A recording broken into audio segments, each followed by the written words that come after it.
को ध्यान से देखना, आसान है, ठीक है। कल रिवाइज होगा, संडे को भी सॉरी कल भी न्यूमेरिकल कराऊंगा मैं इस चैप्टर के, और संडे की मॉर्निंग में भी न्यूमेरिकल कराऊंगा, ठीक है। तो हाँ, और संडे की शाम को टेस्ट लूंगा, ठीक है। और मैक्सिमम न्यूमेरिकल आप खुद ही कर दोगे इस चैप्टर के, जो मैं भी दूंगा लिख के, ठीक है। और जो हार्ड हार्ड है वो मैं करा दूंगा, ठीक है। तो आसान चैप्टर है। चलो भैया, लास्ट एप्लीकेशन है एप्लीकेशन नंबर 3, ठीक है। इलेक्ट्रिक फील्ड ड्यू टू होलो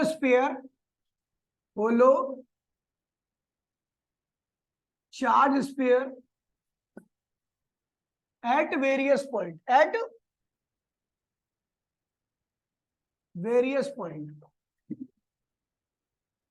कह रहे भैया आपको होलो स्फीयर की वजह से इलेक्ट्रिक फील्ड निकालनी है उसके अलग अलग पॉइंट पर, ठीक है।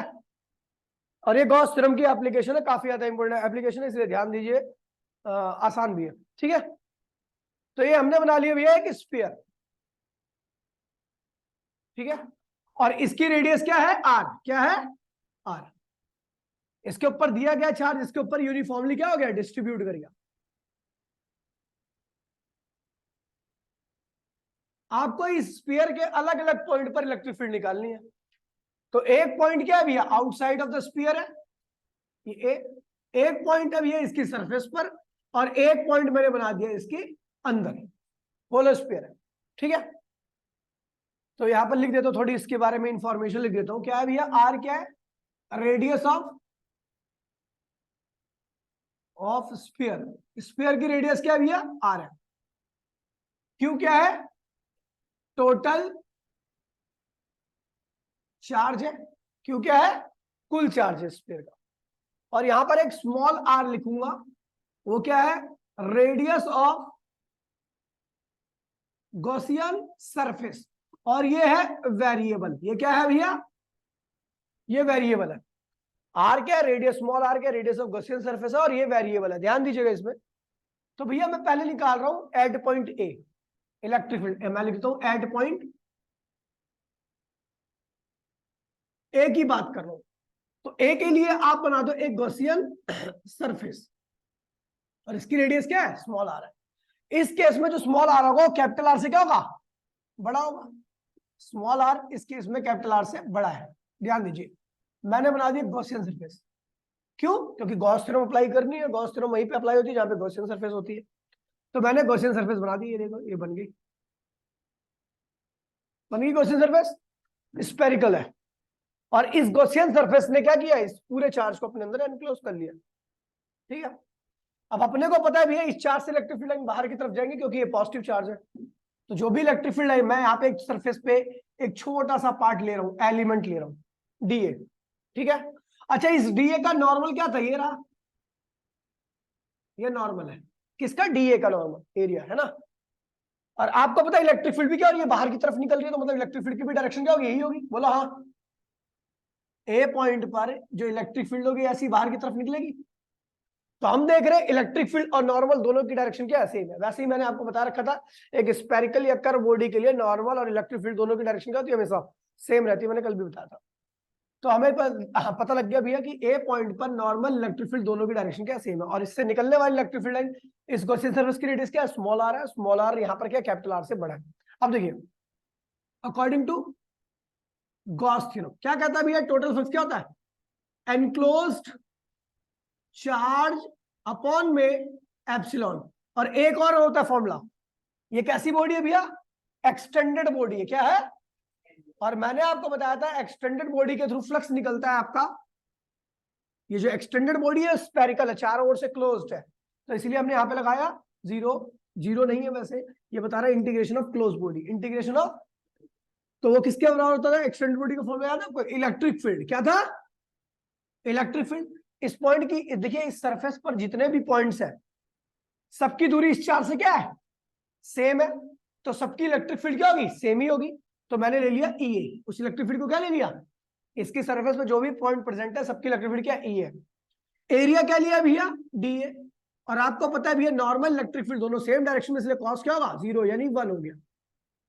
ठीक है बेटा। तो देखिए आपको पता है इस स्फीयर ने जो एनक्लोज चार्ज है, इस स्फीयर के अंदर जो एनक्लोज चार्ज है वो ये है, और इसके ऊपर चार्ज कितना है कैपिटल क्यू। इसके ऊपर कुल कितना चार्ज है कैपिटल क्यू, और इस स्फीयर के अंदर वो चार्ज एनक्लोज्ड है ना। तो यहाँ पे एनक्लोज चार्ज क्या भैया कैपिटल क्यू एप्सिलॉन। और आपको पता है भैया इस सरफेस पे जितने भी पॉइंट्स है हर पॉइंट का इलेक्ट्रिक फील्ड क्या भैया सेम है। इलेक्ट्रिक फील्ड यहाँ पे क्या करो कांस्टेंट निकाल दो बाहर, अंदर क्या होगा डीए बचेगा। क्या बचेगा बेटा डी, डीए क्या है छोटा एरिया, और ये इंटीग्रेशन ऑफ डीए क्या होगा पूरा एरिया आ जाएगा। और एक स्फीयर का जिसकी रेडियस स्मॉल आर है उसका पूरा एरिया क्या होता है surface area 4 pi small R square. ठीक है, तो ये हो जाएगा क्यू एप्सिलॉन ई ए, और ये क्या होगा 4 पाई स्मॉल आर स्क्वायर। ठीक है बेटा, रेडियस 2 आर क्यों लोगो, बुद्धि खराब हो गई क्या? बहुत मारूंगा भी यहीं पे, सुला दूंगा मार मार के, भी नींद में है तू। याद है कर surface area of sphere 4 pi R square. इसे बदतमीजी समझू मैं तेरी, या लैक ऑफ कंसंट्रेशन, या lack of study?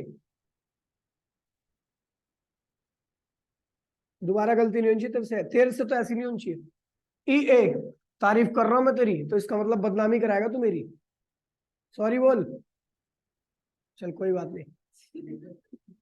4 pi epsilon R square, ये आउटसाइड ऑफ स्फीयर आ गई इलेक्ट्रिक फील्ड आपकी। ठीक है भैया, समझ गए? इसके जितने भी पॉइंट्स होंगे आप देख रहे हो, ये फॉर्मूला आपने देखा है कहीं पे अगर आपको याद होगा, ये फॉर्मूला था electric field due two point charge का। किसका था? तो यानी जब आप एक स्फीयर के बाहर चले जाते हो तो वो स्फीयर कैसा बिहेव करता है, act as a point charge.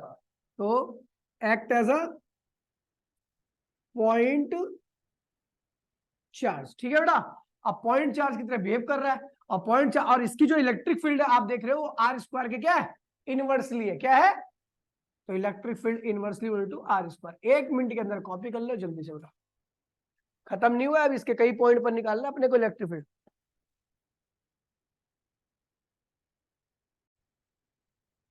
नहीं भैया, जब हम सरफेस पे आते हैं, ध्यान दिए, जब हम सरफेस पे आते हैं एट पॉइंट बी पर, तो जो गॉसियन सरफेस रहेगी उसका साइज भी क्या होगा स्फीयर के साइज के बराबर होगा, पता ना। अभी तो हम बाहर की तरफ थे, पॉइंट बाहर था तो इसलिए गॉसियन सरफेस हमने बड़ी बनाई, यहाँ पे था पॉइंट, लेकिन पॉइंट इसके ऊपर ही है तो गॉसियन सरफेस भी क्या होगा इसी के बराबर बनेगी, नहीं बनेगी? ठीक है, और वो जो बनेगी गॉसियन सरफेस, वो जो स्मॉल आर रहेगा गॉसियन सरफेस की रेडियस रहेगी, वो कैपिटल आर के क्या होगी बराबर होगी। समझ गए भैया? तो एट पॉइंट कहाँ आ रहे भैया, कहाँ है at point B, at point B, यहां पर स्मॉल आर क्या कैपिटल आर के बराबर है। तो अकॉर्डिंग गॉस थ्योरम क्या होता है फ्लक्स ये, और ये एक्सटेंडेड बॉडी के लिए फ्लक्स का फॉर्मूला ये, क्योंकि आपको पता है ये भी एक्सटेंडेड बॉडी ही होगी, क्योंकि हम इसका छोटा एरिया लेंगे, इसके अलावा भी बहुत सारा एरिया रहेगा। ठीक है, इलेक्ट्रिक फील्ड यहाँ पर क्या ले ली ईबी।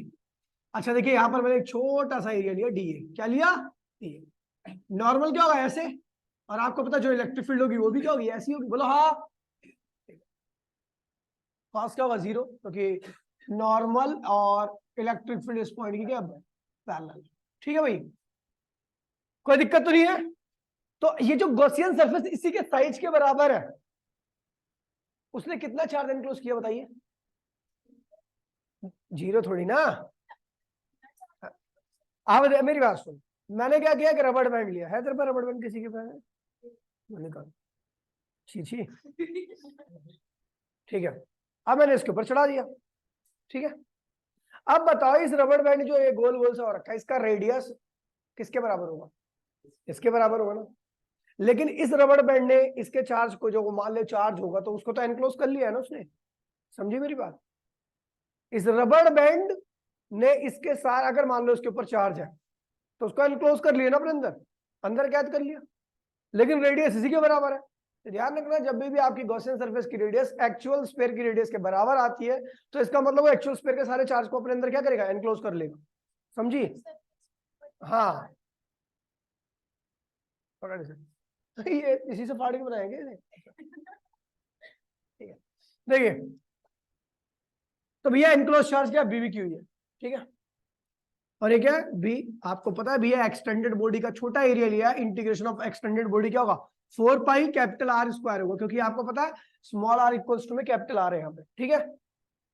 तो भैया हम करते हैं इसको कैलकुलेशन, तो electric field at point P extra, अच्छा हाँ ये हो गया आपका क्यू, यहाँ पर कैपिटल आर स्क्वायर आएगा और ये होगा एक्ट एज पॉइंट चार्ज। और यहाँ पर आपको बता दूं कि ये अभी इलेक्ट्रिक फील्ड के बारे में कुछ क्या है नहीं रहा, मैं यहाँ तक कॉपी कर लूँ जल्दी से।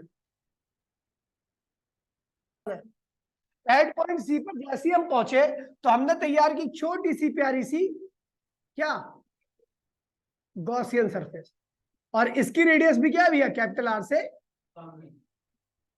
कैपिटल आर से कम है, बहुत प्यारा बच्चा है तो, ठीक है। और कहां पहुंच गया भैया हम एट पॉइंट सी पर, ठीक है। इसमें ज्यादा मैं फिगर में ज्यादा कुछ बना नहीं रहा, आप समझ जाना, ठीक है। इस पॉइंट इसकी सरफेस में जो भी इलेक्ट्रिक फील्ड होगी वो क्या होगी ईसी होगी, क्या होगी ईसी।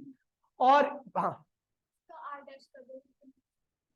इसका ये स्मॉल आर, अच्छा ये सामने मेंशन कर रखा है दीदी कि एक बार स्मॉल आर,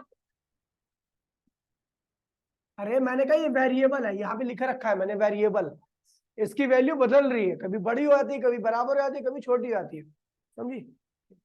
तो अब देखिए एट पॉइंट सी की बात करता हूँ, एट पॉइंट सी पे जितनी भी उस सरफेस पे इलेक्ट्रिक फील्ड होगी सबका होगी ईसी होगी। छोटा सा एरिया लूंगा, इसका मतलब वो बॉडी भी क्या एक्सटेंडेड बॉडी है, क्या है। तो ये देखिए भैया एट पॉइंट सी, यहाँ पर स्मॉल आर क्या है जिसकी रेडियस क्या है कैपिटल आर से बड़ी है, इसकी रेडियस जो है वो इसकी रेडियस से क्या छोटी है ना। तो क्या फॉर्मूला होता है according Gauss theorem, enclose charge upon में ये आपको पता है electric field at point C, छोटा सा एरिया लिया, वो मैं वहां पे मेंशन नहीं कर रहा क्योंकि डायग्राम जानबूझ के लिखता हूं मैं सी। और आपको बता दूं electric field at point C जो भी होगी वो नॉर्मल के क्या होगी, तो छोटे से नॉर्मल पैरेलल ही होगी, ठीक है।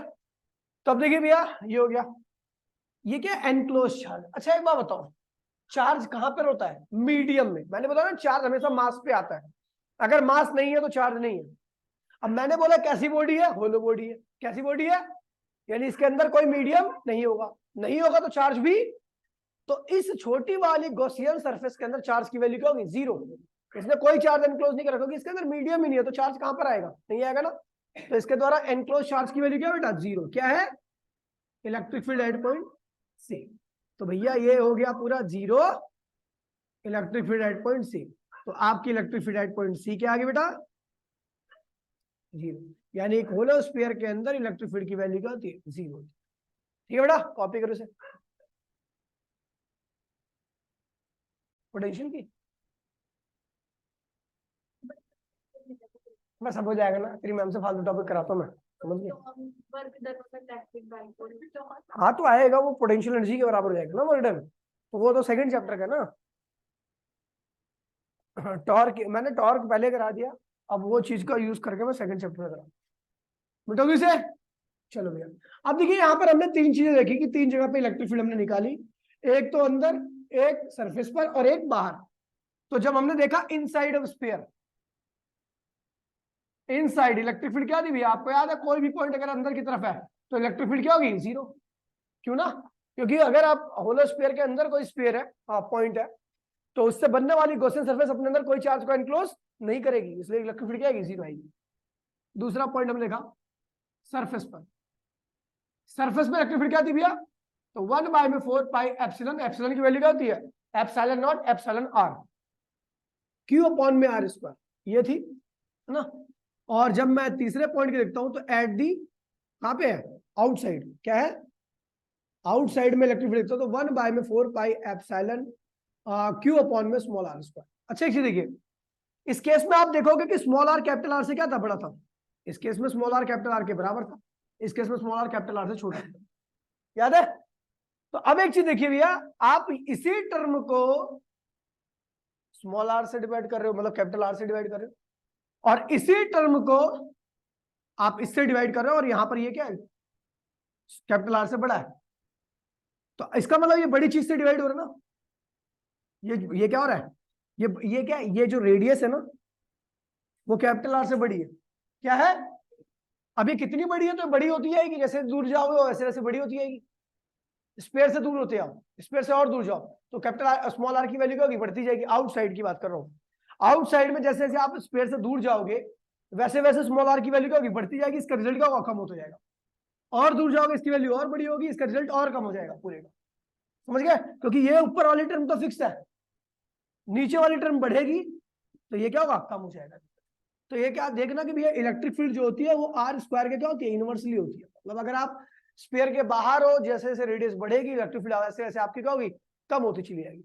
हम देख रहे हैं यहाँ पर क्या है, स्मॉल आर। ये देखिए ये वाली चीज जो है, यानी यहाँ पर जो रेडियस है ये वाली, यहीं से आपको पता सरफेस से ही इलेक्ट्रिक फील्ड स्टार्ट होगी। अब इलेक्ट्रिक फील्ड अगर सरफेस से ही स्टार्ट हो रही है तो सरफेस पे क्या होनी चाहिए, मैक्सिमम। और जैसे जैसे आप सरफेस से दूर जाओगे तो इलेक्ट्रिक फील्ड की वैल्यू तो लगातार कम होगी। ये सरफेस से दूर जा रहे हो और ये सरफेस पे स्टार्ट हुई है। आपको पता है होलो स्फीयर की सरफेस से इलेक्ट्रिक फील्ड स्टार्ट होती है, और जहां से इलेक्ट्रिक फील्ड स्टार्ट होगी वो क्या होगी भैया, मैक्सिमम। क्या होगी? और वैसे भी अगर आप देखोगे तो ये क्या है भैया, छोटा है। इस केस में स्मॉल आर क्या, कैपिटल आर से बड़ा है, तो बड़ी टर्म से आप डिवाइड करोगे तो रिजल्ट क्या आएगा, छोटा आएगा। लेकिन इस केस में स्मॉल आर क्या, कैपिटल आर के बड़ा है, बराबर है। मतलब इस बार स्मॉल आर की वैल्यू कैपिटल आर के बराबर है, बराबर है। तो इसका मतलब ये क्या है भैया, ये टर्म छोटी होगी। क्या होगी, है छोटी होगी, तो ये क्या होगा, बड़ा आएगा। और इस रीजन में तो इलेक्ट्रिक फील्ड होनी नहीं है। स्फीयर के जैसे ही अंदर जाओगे तो आप कोई भी पॉइंट देखोगे वहां पर इलेक्ट्रिक फील्ड आपको क्या मिलने वाली है, जीरो मिलने वाली है। तो भैया इसका एक ग्राफ बनता है, देखिए ध्यान दीजिएगा, बहुत इंपॉर्टेंट ग्राफ है। ये इलेक्ट्रिक फील्ड है और ये रेडियस है। यहाँ पर आपकी रेडियस जो है कैपिटल आर के बराबर है, इससे नीचे कैपिटल आर से क्या है, ये छोटी है, इससे ऊपर कैपिटल आर से बड़ी है। कोई दिक्कत तो नहीं है। अगर इस पॉइंट से ऊपर जाओगे तो जो स्मॉल आर होगा वो कैपिटल आर से क्या होगा, बड़ा होगा। मतलब आउटसाइड ऑफ स्फीयर पहुंच गए आप। इस पे रहोगे तो आप स्फीयर की सरफेस पे रहोगे, ठीक है। और इसके नीचे आओगे तो स्फीयर के अंदर आ जाओगे आप, ठीक है। और स्फीयर के अंदर इलेक्ट्रिक फील्ड की वैल्यू क्या होती है, जीरो। और स्फीयर पे सरफेस पे इलेक्ट्रिक फील्ड क्या होती है, मैक्सिमम, यानी यहाँ पर मैक्सिमम रहेगी। लेकिन उसके बाद अगर आप स्फीयर के बाहर जाओगे तो इलेक्ट्रिक फील्ड क्या होती है, डिक्रीज करती है इस तरीके से। तो ग्राफ क्या होगा, इस तरीके से खींचेगा, ठीक है। समझ गए? इस तरीके का ग्राफ है, काफी इंपॉर्टेंट ग्राफ है। अब एक चीज देखिए, एनसीईआरटी के 12, 13 और 14 न्यूमेरिकल आपको नहीं करने। एग्जाम्पल नहीं नहीं, मैं बता रहा हूँ, ये मैं कराऊंगा, ये आपसे नहीं होंगे ना, इसलिए कर रहा हूँ। ये दोनों तो बहुत 12, 13 ही है ना मेरे ख्याल से। एनसीईआरटी लैब हुई, ठीक है।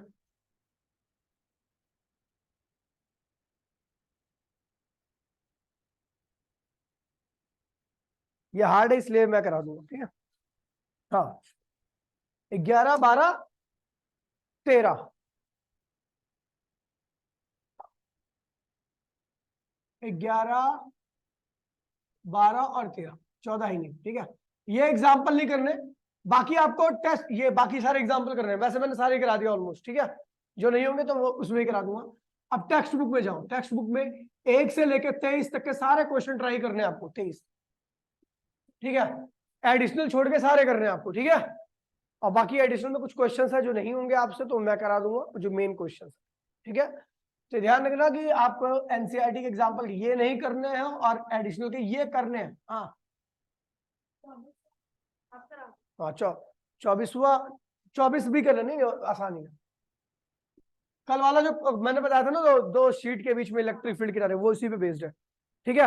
और एक हाँ ठीक है, ये कर लेना आप लोग, ये कर लेना। ये नहीं करना एग्जाम्पल में, यहां से तक आपको करने हैं, बाकी सारे बच्चे क्वेश्चन में कल निपटा दूंगा, ठीक है। तो इसलिए कल ऑन टाइम क्लास स्टार्ट कर दूंगा, ठीक है। चलो भैया मिलते हैं, टाटा बाय बाय, जय जय। संडे को सुबेरे भी क्लास लूंगा मैं न्यूमेरिकल की, ज्यादा सुबह नहीं, 9 बजे,